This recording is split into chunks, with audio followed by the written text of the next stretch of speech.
Pues buenas tardes a todos. Tenemos la 10ª charla en Ciencia Compartida. Así que esto sigue adelante, seguiremos, continuaremos y mejoraremos. Y hoy la va a dar Juan Carlos Carijo. Espero que les resulte tan interesante como a él, que está trabajando en eso. Bueno, apagamos las luces. ¿Violín o qué? Para que se vea mejor, ¿no? Sí, sí.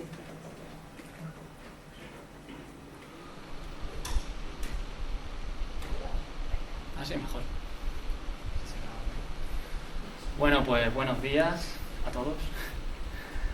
Yo os voy a presentar lo que fue mi tesina de máster el pasado mes de diciembre, y lo que hice fue pues un estudio de la biomasa y la abundancia del zooplancton en la zona de transición entre el afloramiento del noroeste de África y el archipiélago canario. En este caso, como os explicaré, pues lo novedoso es que en lugar de utilizar metodología tradicional para el cálculo de estos parámetros, pues se utilizó el análisis de imágenes digitales.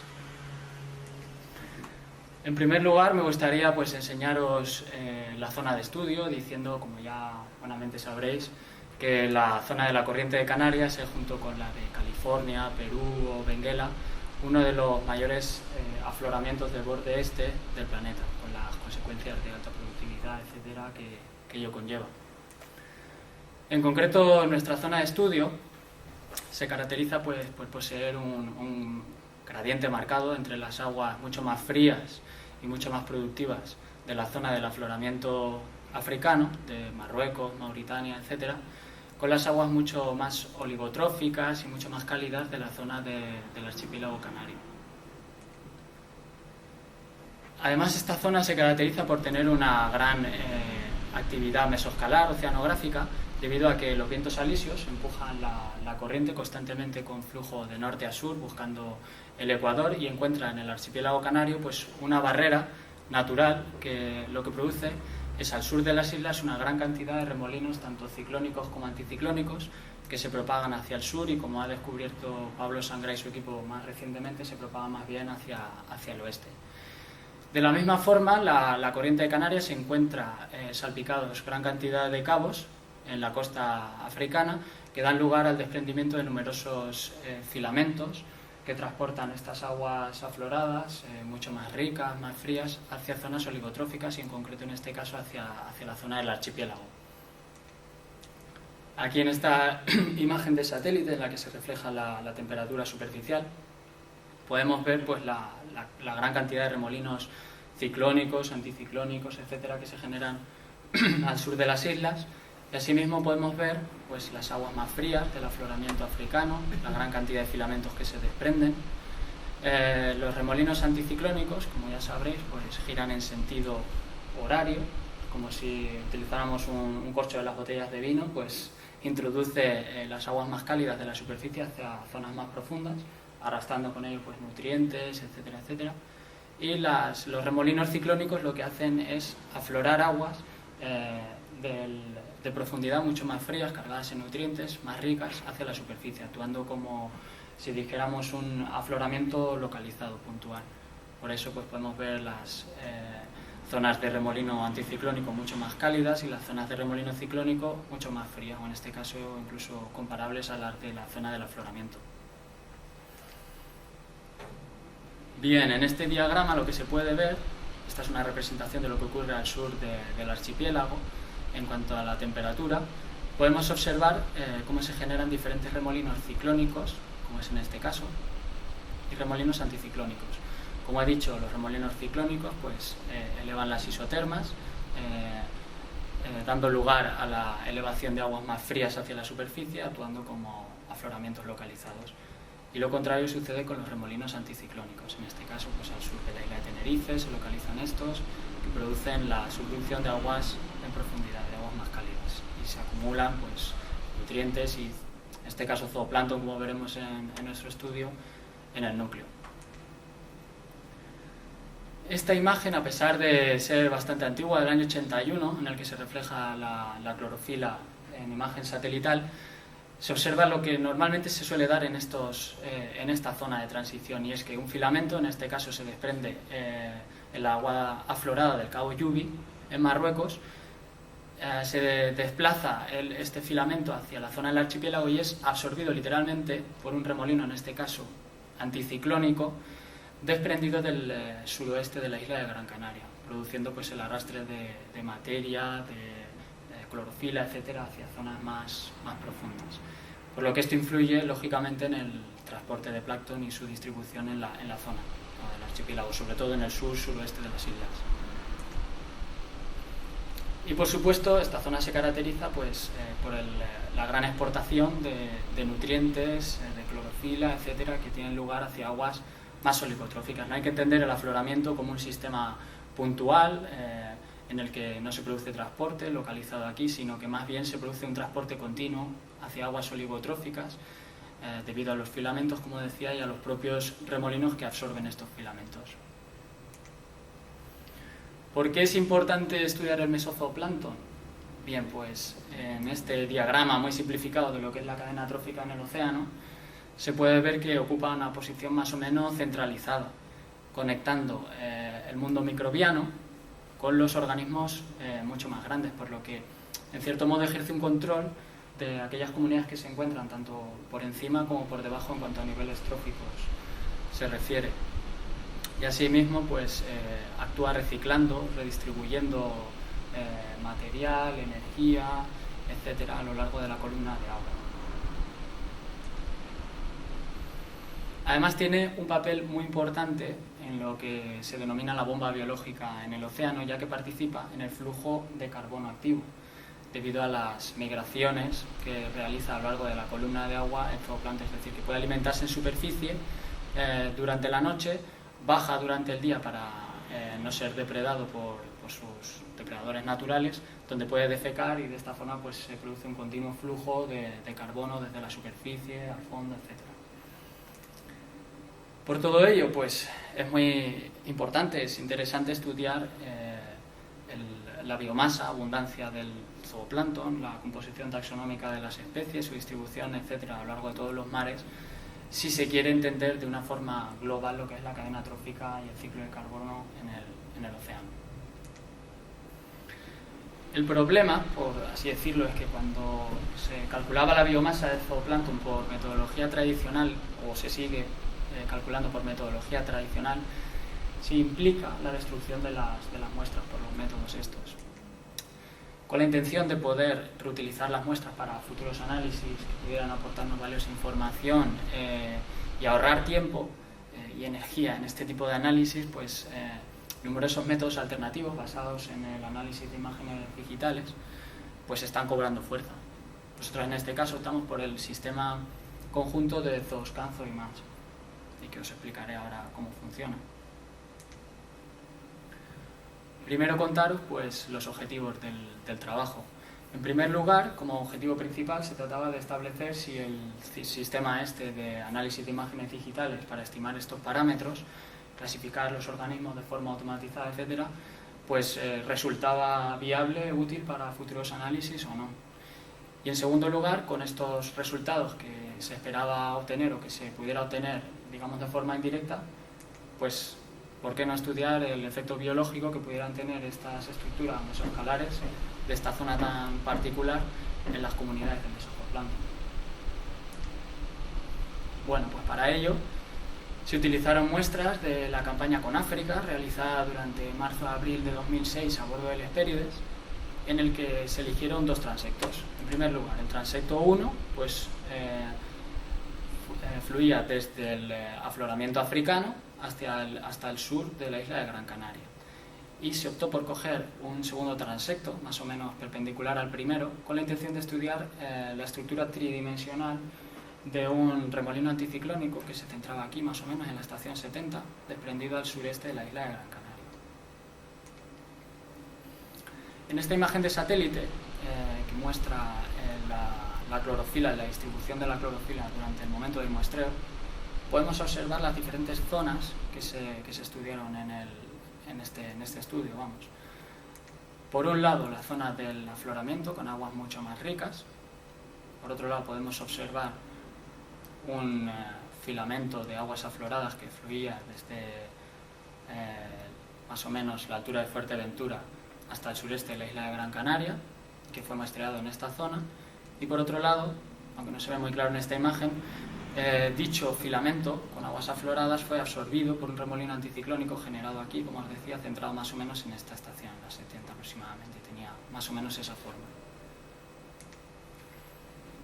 Durante el muestreo pues, se encontraba el transecto número 1, más o menos comprimido por dos remolinos, uno anticiclónico y otro ciclónico, y vemos cómo el remolino anticiclónico del que hablábamos, que fue muestreado, estaba comprimido al este por dos remolinos ciclónicos y al oeste por la propia isla de Gran Canaria, dando lugar a una estructura más o menos amorfa, elíptica y asimétrica. No fue fácil detectar el centro de la estructura debido a que de hecho no era ni siquiera elíptica. Como en todos los muestreos de este tipo, pues se utilizó una roseta oceanográfica con botellas Minsky, un sistema CTD y se midieron todos estos parámetros necesarios para el análisis de este tipo de estudios. Lo más interesante es que se pudo emplear una red LHPR con una luz de malla de 200 micras.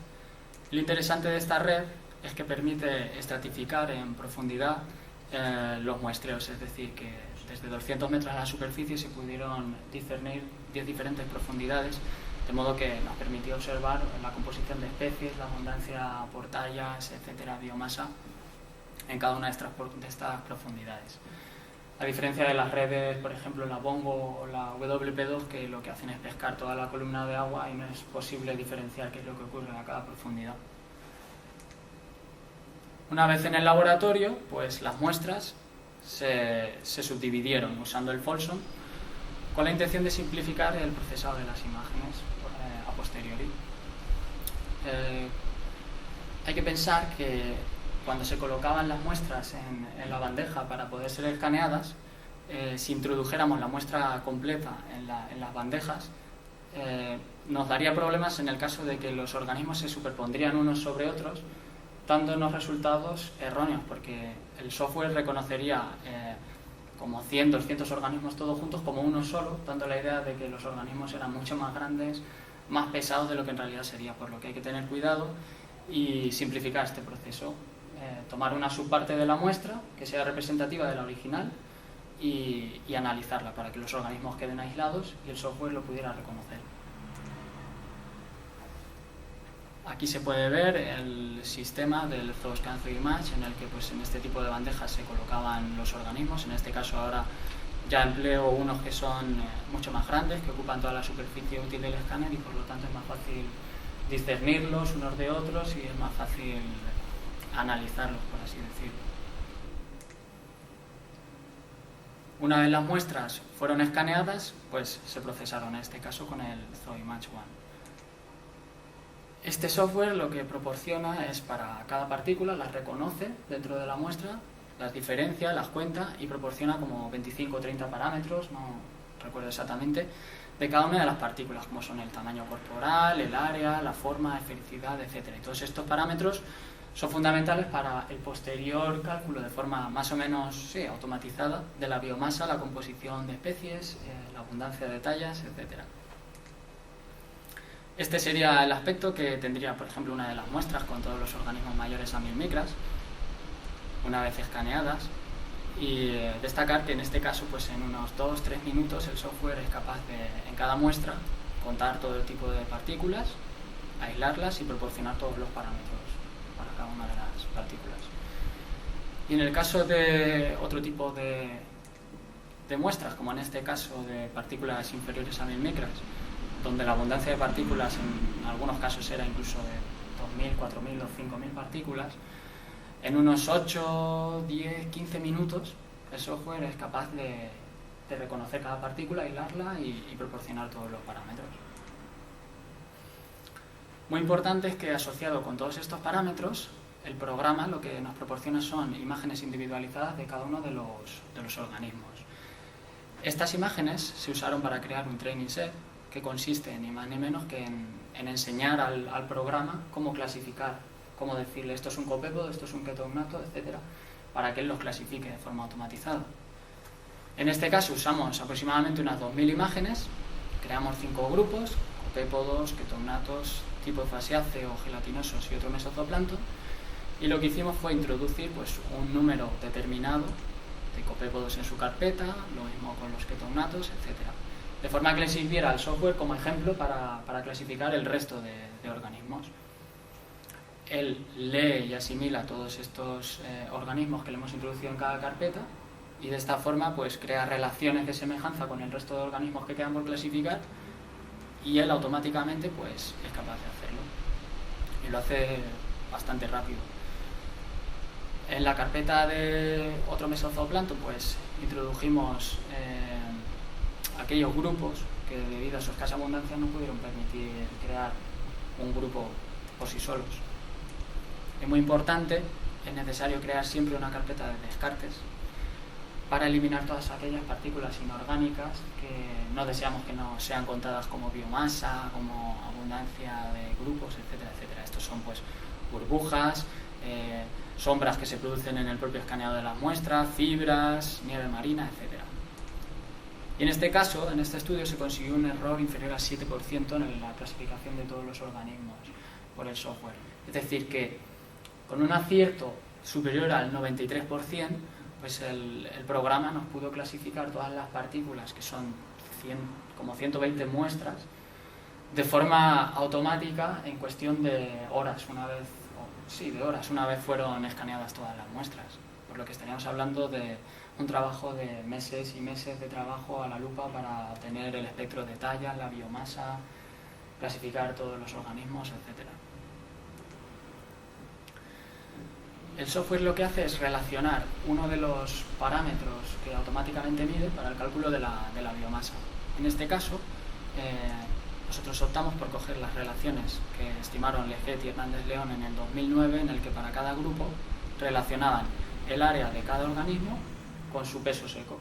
De modo que una vez las relaciones fueron asimiladas y leídas por el software, pues la biomasa de cada partícula se estimó en cuestión de minutos. Eso sí que funcionaba realmente rápido.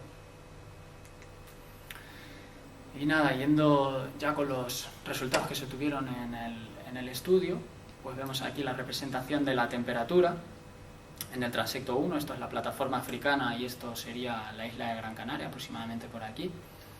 Vemos las diferentes zonas que os decía anteriormente en la imagen de satélite.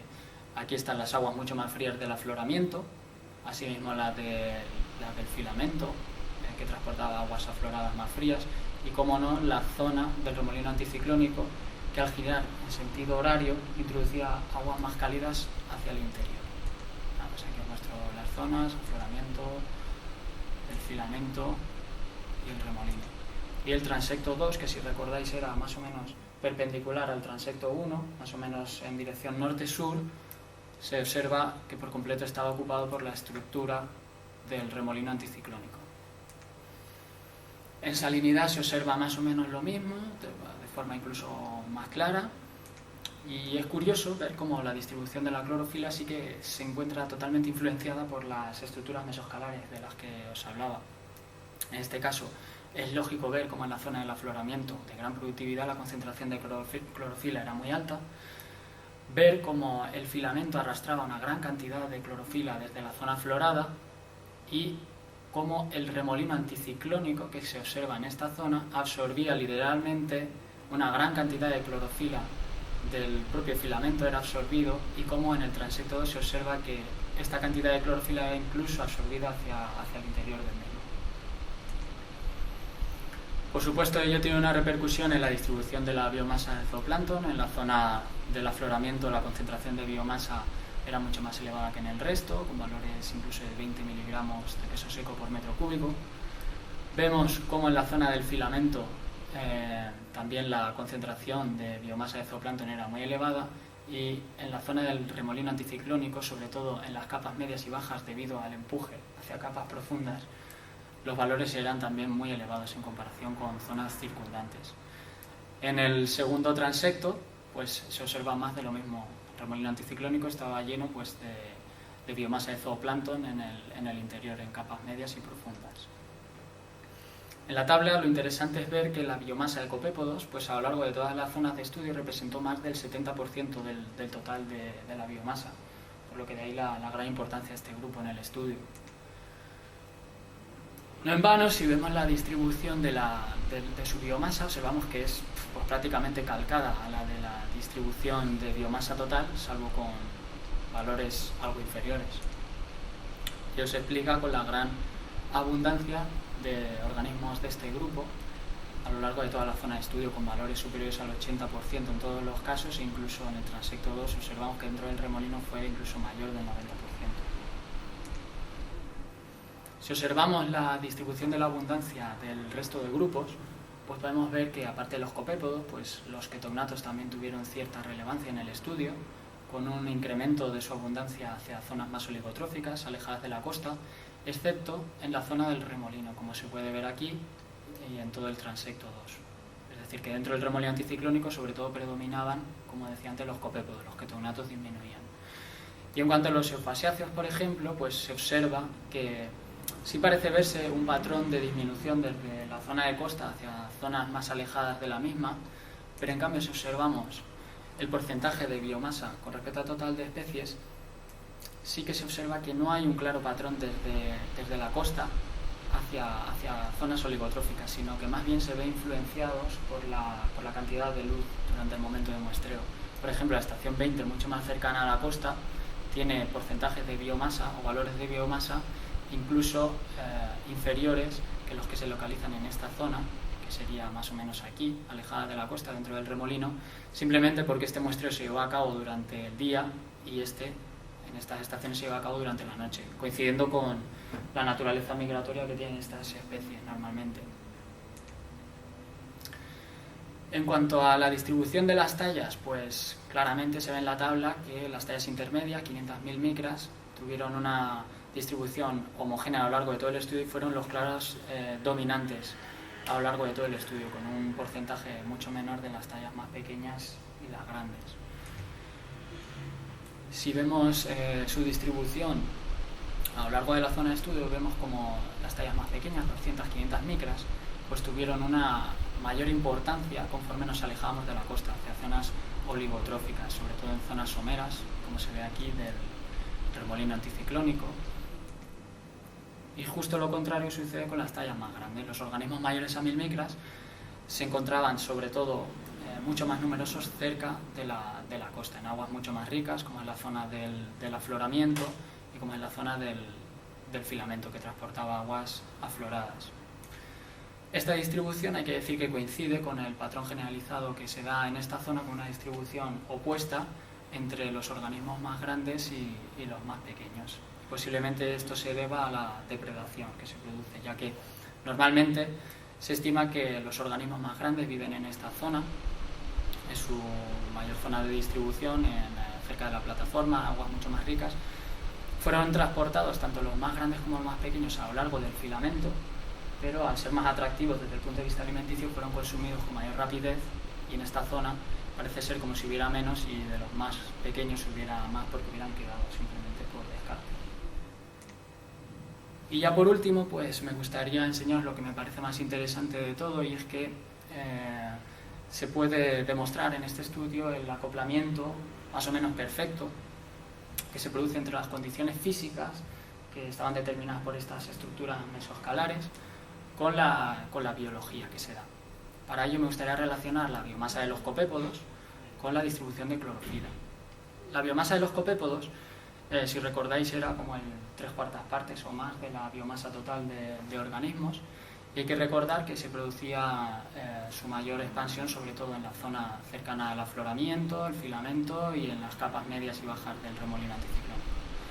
Pues bien, si observamos y tomamos como proxy de las condiciones físicas la distribución de la clorofila, observamos que lógicamente en la zona del afloramiento, son aguas más productivas, se da una gran concentración de clorofila.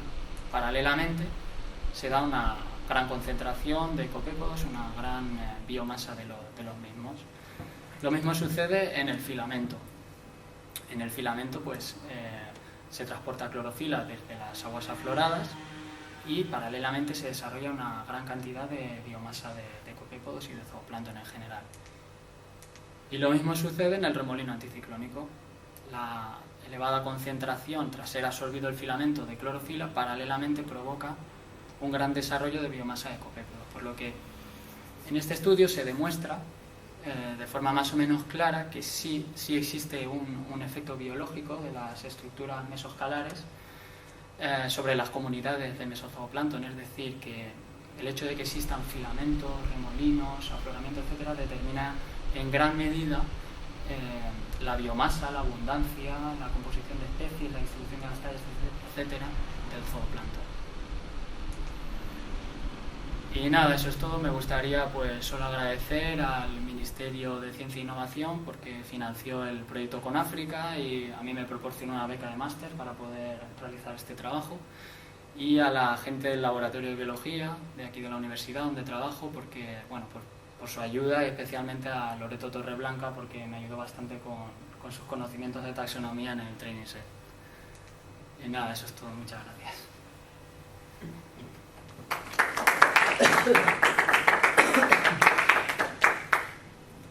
Si tenéis alguna pregunta. En la gráfica de la distribución de copépodos. ¿En esta última te refieres? Sí, en esta. Eso, la distribución de copépodos ahí representa un solo remolino, o eso ahí. O sea, porque veo como un punto ahí. ¿Te refieres aquí? Otro punto, sí. No, o sea, que la clorofila no lo sigue, sino que... Sí, sé lo que me dices. Realmente esto es todo un remolino anticiclónico que se genera aquí y está bastante deformado por la isla de Gran Canaria, por los otros remolinos ciclónicos, y nada, representa simplemente la distribución de la biomasa de copépodos. Tal vez lo que sucede es que la clorofila, porque sí es verdad que se queda sobre todo en las capas más altas, pero si veías porque tengo otra gráfica al principio en la que se ve también el segundo transecto, ¿ves? Aquí realmente sí que se observa, por eso elegimos este segundo transecto, para ver las 3 dimensiones del mismo, y aunque aquí no se ve tan claro, al cogerlo en el otro sentido, norte-sur, sí que se observa también que sí que arrastra el propio giro del remolino la clorofila hacia el interior. Y más o menos sí que coincide con la biomasa de los copépodos, que también son arrastradas hasta el fondo. Es que parecía como varios remolinos, Por diferentes parches. No, realmente, como se ve por ejemplo aquí en la salinidad, es un único remolino bastante grande. De hecho, incluso se sale de aquí. Pero sí, era solo uno. ¿Estáis trabajando en factores de conversión para el peso seco a carbono? No. Yo por ahora solo tengo resultados solo de este trabajo, estoy haciendo otro, pero lo que es resultados, porque estaba escaneando ahora para lo de Bimbache, Lucifer, pero lo que es resultados solo tengo de con África, y hasta ahora no, solo los datos solo los he calculado en peso seco. ¿Por? Para verlo en carbono, que es lo que yo entiendo. ¿Te parece más interesante por lo que...? Hombre, sí, la idea es ver cuánto biomasa están aportando. Ya, por el flujo de carbono y demás. Sí, interesante, claro. claro. De conversión, pero muy antiguos y no muy a nivel específico. Sí, vamos. Habría que verlo, claro, porque para verlos realmente... Porque también ahora estuve tomando muestras para hacer flujos de migración. También sería interesante para ver cuánto transportan. Claro, que parte del carbono. Sí. Muy interesante, claro. ¿Algo más?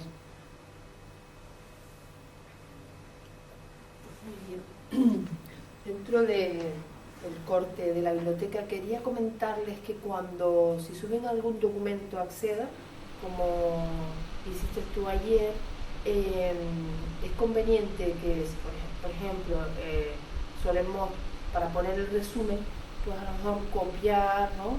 Y pegar de un PDF, incluso de un Word, ¿no? Y a él le pasó, se le quedó todo lleno de caracteres extraños. Entonces es conveniente poner eso que copias, ponerlo en el bloc de notas y ya de ahí pasarlo a Acceda, ¿no? Es conveniente porque si no se queda aquello hecho un auténtico lío, ¿no? Por ese lado, y también en la descripción de los ficheros, pues no poner con corchetes ni nada, sino una descripción más, el nombre del fichero sencillito y también para evitar problemas en acceso. Un par de cosas que quería comentarles. Vale. Pues muy bien. Pues nada, muchas gracias.